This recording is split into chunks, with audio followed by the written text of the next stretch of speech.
Nano car ಹಾಗೂ Duster ಕಾರಿನ ನಡುವೆ ಅಪಘಾತ ಸಂಭವಿಸಿದ ಪರಿಣಾಮ ನ್ಯಾನೋ ಕಾರ್ನಲ್ಲಿದ್ದಂತಹ 4 ಪ್ರಯಾಣಿಕರು ಗಂಭೀರವಾಗಿ ಗಾಯಗೊಂಡು ಡಸ್ಟರ್ ಕಾರು ಚಾಲಕ ಪ್ರಾಣಾಪಾಯದಿಂದ ಪಾರಾದಂತಹ ಘಟನೆ ಉಡುಪಿಯ ಕಟಪಾಡಿಯಲ್ಲಿ ನಡೆದಿದೆ.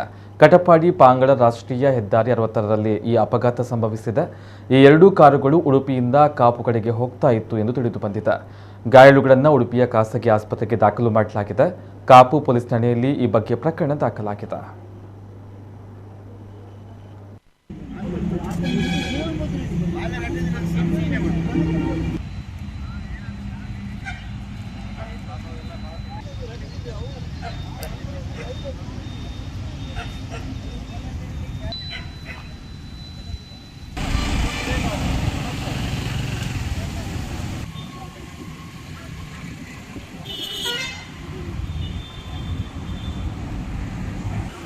Welcome to the